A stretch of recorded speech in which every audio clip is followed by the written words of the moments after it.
दोस्तों, आज मैं बताने जा रहा हूँ हजम शक्ति कैसे बढ़ेगा, भूख कैसे लगेगा। बहुत आदमी का ये कहना है कि मेरे को भूख नहीं लगता है, खाने का इच्छा नहीं करता है, तो उसको जस्ट एक आसन है वज्रासन, ये करना है।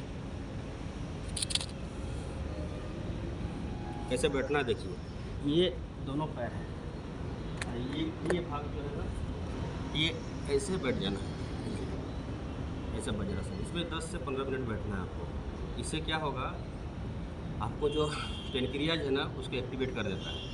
और भी पेनक्रियाज एक्टिवेट करने के लिए और 2-3 आसन है जो मैं बता रहा हूँ। ये वज्रासन 10 मिनट में बैठना है। उसके बाद भुजंग आसन करना है। भुजंग आसन क्या है, ये दोनों हाथ को यहाँ बगल पे रख के ऐसे उठना है, सांस लेते हुए कुछ देर तक रुकना है, फिर डाउन होना है, फिर उठना है। ये भुजंगासन हुआ, ऐसे 10 से 12 बार करना है। उसके बाद और एक भुजंगासन है जो त्रियक भुजंगासन बोलते हैं। ऐसे करके अपने बाएं तरफ से मुड़ के दाहिना एड़ी को देखना है। हुआ, फिर डाउन हुए, सांस लेते हुए, सांस को रोक के सब करना है। सांस लेते हुए चढ़ेंगे, देखिए सांस रोकना है और दाएं तरफ से अपना बायां एड़ी को देखना है। इसको बोलते त्रियक भुजंगासन।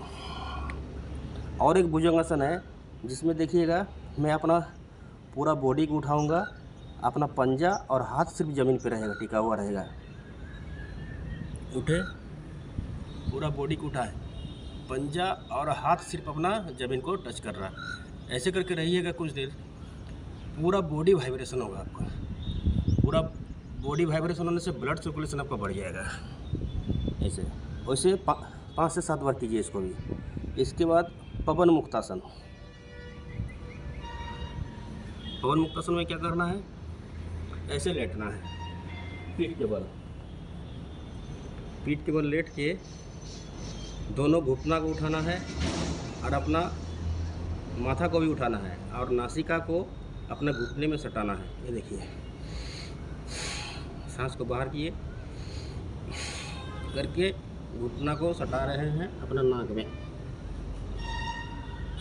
पंजा पूरा खिंचाव रहेगा।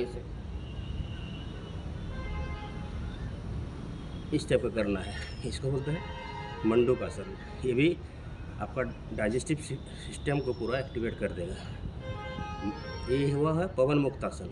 पवन मुक्तासन के बाद करेंगे मंडूकासन। जो भी मैं बता रहा हूँ, ये सब जिसको भूख नहीं लगता है वो अगर रेगुलर करेंगे, 3 महीना के अंदर उसको कुछ भी मेडिसिन खाने का ज़रूरत नहीं है, बहुत ज़ोर से भूख लगेगा। ठीक है, मंडूकासन करना है। पहले क्या करना है, पूरा सांस को लिए, सांस को बाहर करेंगे, सांस को रोक के दोनों अंगूठों को ऐसे मोड़ेंगे, इसको नाभि का बगल में रखेंगे ऐसे। फिर क्या करेंगे, आगे की ओर झुकेंगे, कुछ देर तक रुकेंगे, जितना देर तक आप रोक पाएंगे। कोई 5 सेकंड रुक पाए, कोई 10 सेकंड, मैं तो 30 सेकंड तक रुक जाता हूँ। ठीक है, मैं दिखा रहा हूँ, ऐसे करना है, कोशिश करना है रुकने के लिए। अगर नहीं रुक पाते हैं तो शुरू में आपको दिक्कत होगा, लेकिन जैसे प्रैक्टिस करेंगे तो आपका ये टाइम बढ़ जाएगा। ये करना है मंडूकासन। ऐसे करके ऐसे ऊपर तरफ देखना है, कुछ देर तक रुकना है, फिर ऊपर उठना है। ये मैं जितने भी आसन बताया है ये डाइजेशन के लिए है। अगर कर सकते हैं तो एक आसन है जिसको बोलते हैं धनुरासन। थोड़ा कठिनाई होगा करने के लिए, आज जो रेगुलर करते हैं उसके लिए कुछ भी दिक्कत नहीं है। ऐसे लेटना है, पेट के बल, अपना एक बायां हाथ से बायां पैर को पकड़ना है, दाहिना हाथ से दाहिना पैर को पकड़ना है और ऐसे करके उठना है, अपना पैर को, जंघा को भी उठाना है। ये धनुरासन, कुछ देर तक ऐसा रुकना है बस। ये आसन अगर आप करेंगे तो आपको कोई भी ताकत हजम शक्ति को बढ़ाने के लिए रोक नहीं सकता। और कपालभाति तो बहुत ही ज़रूरी है, जो प्राणायाम है। ये कपालभाति सभी को करना चाहिए, सभी बीमारियों के लिए ये काम आता है। जितना भी बीमारी होता है हम लोग को पेट से शुरू होता है। तो ये पेट महाराज को ठीक करना बहुत ज़रूरी है। कपालभाति करना कैसे है सब कोई जानते हैं, लेकिन मैं फिर भी बता रहा हूँ। ये करके झटका देके सांस को बाहर निकालना है और पेट को हिलाना है।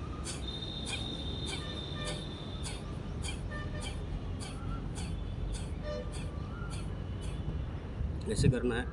जब ये कपालभाति आप बहुत देर तक करेंगे तो एक आसन है पेट के लिए, ये देखिए,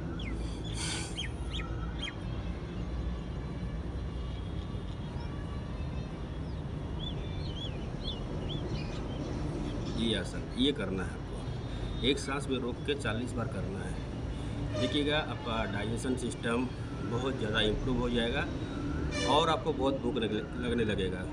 धन्यवाद।